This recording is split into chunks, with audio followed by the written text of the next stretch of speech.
Assalamualaikum warahmatullahi wabarakatuh. Kenapa sebagai pendukung Anies Baswedan akhirnya kita menjadi ragu dengan komitmen Prabowo yang katanya untuk rakyat? Kita harus ingat bahwa kekuasaan itu adalah milik rakyat. Kedaulatan itu adalah kedaulatan rakyat. Kita berkuasa seizin rakyat. Kita menjalankan kekuasaan harus untuk kepentingan rakyat. Kita harus selalu ingat, setiap pemimpin dalam setiap tingkatan harus selalu ingat, pekerjaan kita harus untuk rakyat.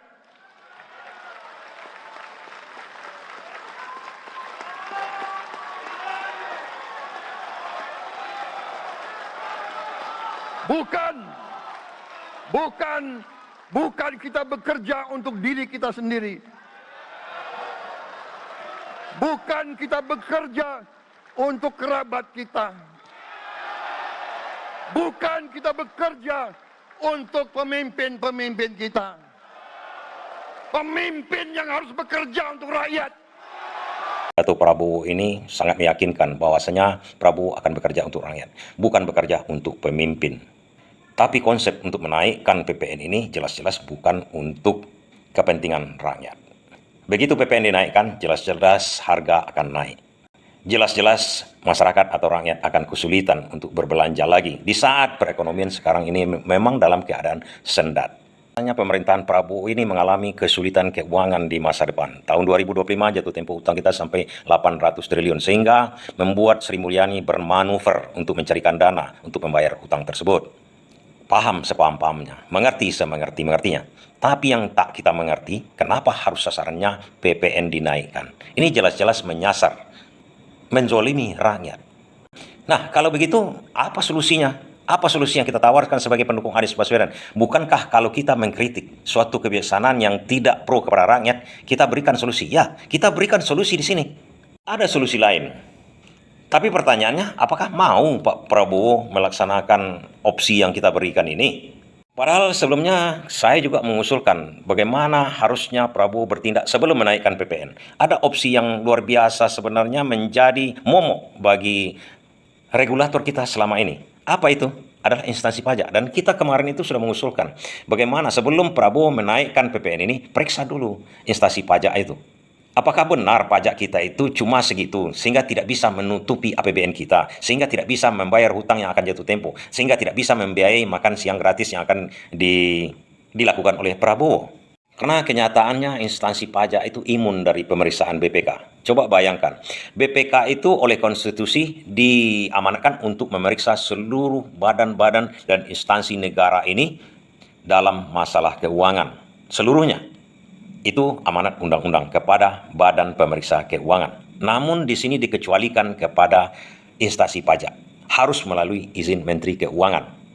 Dan selama ini tak pernah diperiksa oleh BPK karena masalah tak ada izinnya dari Menteri Keuangan.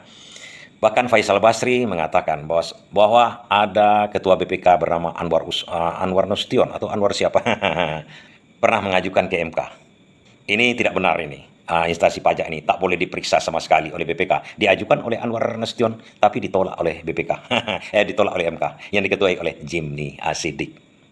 Padahal amanat undang-undang mengatakan BPK wajib memeriksa instansi-instansi seluruh di negara kita ini. Namun tidak dibolehkan oleh Menteri Keuangan selama ini.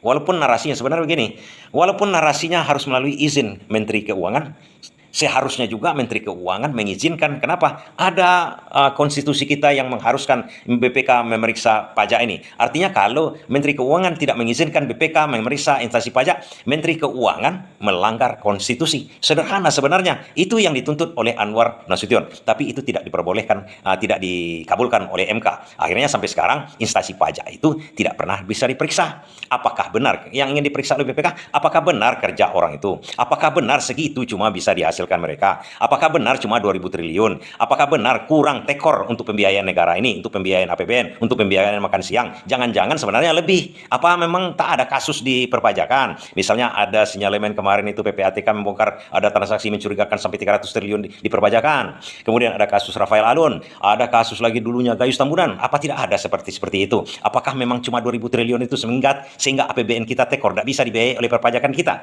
Jangan-jangan jauh melebihi hal itu. Jangan-jangan sampai 4.000 triliun sebenarnya yang bisa dimasukkan oleh instansi pajak, tapi tak dimasukkan. Apakah ada kemungkinan itu? Itu yang diperiksa oleh BPK. Itu yang ingin diketahui oleh BPK. Namun anehnya, Menteri Keuangan tidak mengizinkan, malahan Presiden diam saja pada waktu itu. Itu keanehan-keanehan. Maka instansi pajaknya seperti imun. Berapa yang dikatakannya? Rakyat dipaksa untuk membayar pajak, tapi tidak tahu ujung pangkalnya di berapa yang bisa dikumpulkan oleh instansi yang memaksa mereka mengumpulkan pajak tersebut. Ini aneh dalam negara demokrasi kita ini kan. Itu kemarin sudah kita olah. Itu juga semacam opsi kepada Prabowo. Bolehkan BPK dulu memeriksa instansi pajak ini. Baru PPN mau dinaikkan. Karena kalau sudah diperiksa instansi pajak itu, rakyat mungkin paham bahwasanya ada kesulitan masalah fiskal nantinya tahun depan. Kita naikkan PPN, mungkin 12, mungkin 13, karena undang-undang mengatakan sampai bisa 15%, dan bisa dari 5 sampai 15%. Mungkin rakyat paham, tapi kalau dalam hal ini, masyarakat tidak paham jadinya, karena itu memberatkan mereka. Nah, itu dalam konten kita kemarin. Sekarang apa opsinya untuk pengganti? Jangan sampai pemerintah menaikkan PPN, kalau bisa menurunkan. Ada satu lagi, itu pajak batubara, yang juga dikatakan, dijelaskan oleh Faisal Basri dengan rinci, bahwa kalau menaikkan PPN ini 1% dari 11%, kan sekarang 11%, naikkan jadi 1%, itu kemungkinan masuknya, potensi yang bisa dimasukkan, tambahan dari pajak itu cuma 100 triliun. Ada lagi pajak yang lebih luar biasa, 2 kali lipat daripada itu, yang bisa dimasukkan ke negara ini dengan jumlah 2 kali dari PPN yang dinaikkan 1% itu. Apa itu? Pajak batubara. Ini dijelaskan betul oleh Faisal Basri dengan perhitungan-perhitungan yang rinci. Sayangnya beliau ini sudah duluan dari kita kan. Mudah-mudahan amalnya diterima oleh Maha Kuasa. Tapi jejak-jejak dari analisa-analisa dia ditinggalkannya untuk kita. Artinya begini, daripada Prabowo menaikkan PPN sekarang ini, lebih baik dia memajaki batubara, seperti yang dikatakan oleh Faisal Basri. Namun ada kendala rupanya setelah saya telusuri, pemilik dari batubara ini siapa-siapa saja. Nah, kalau kita telusuri, siapa pemilik dari batubara yang besar-besar di Indonesia, dan ini informasinya terbuka, data-datanya bisa kita cari sendiri juga di internet. Cuma dikuasai oleh 6 orang yang besar-besar. Yang 6 orang ini bisa kita tampilkan aja di sebelah ini, saya lampirkan saja seperti ini. Dan ini memang raja-rajanya batubara dari zaman dulu.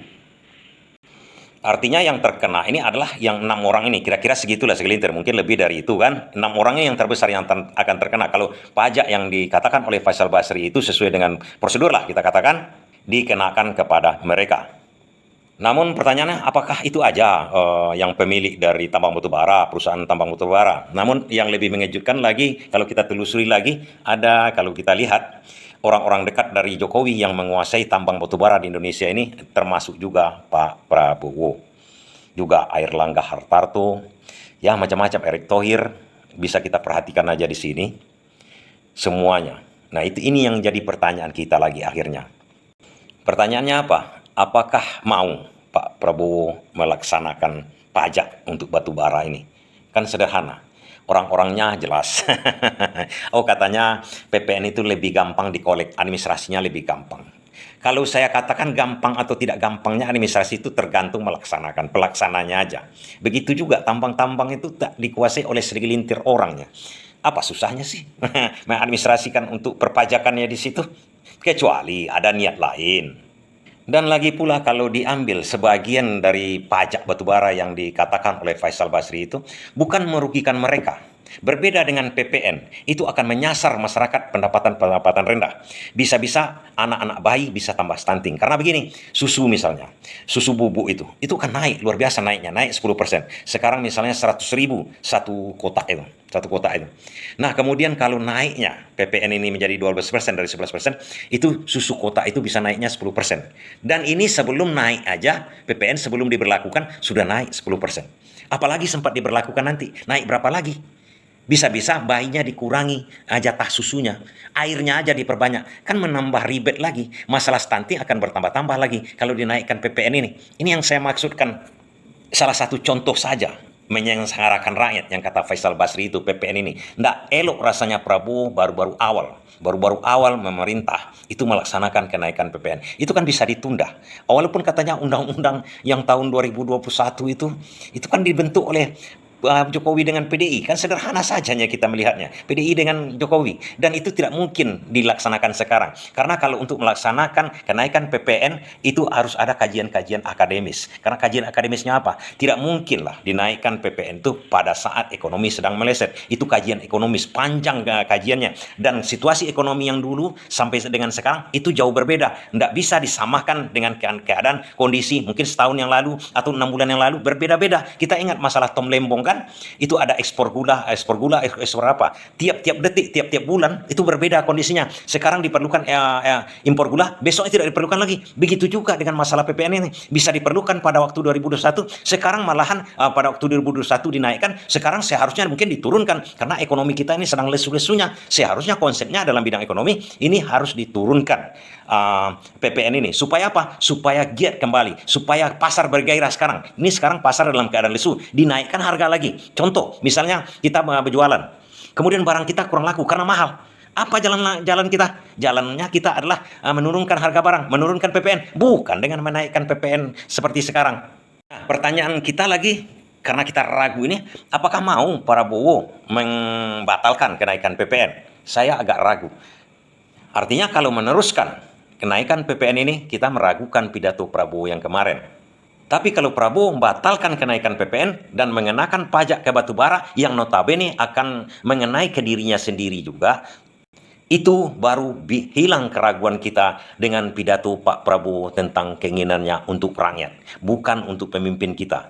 Kalau cuma menyasar PPN kemudian tidak menyasar pajak batubara, kita ragu tentang hal itu. Terima kasih.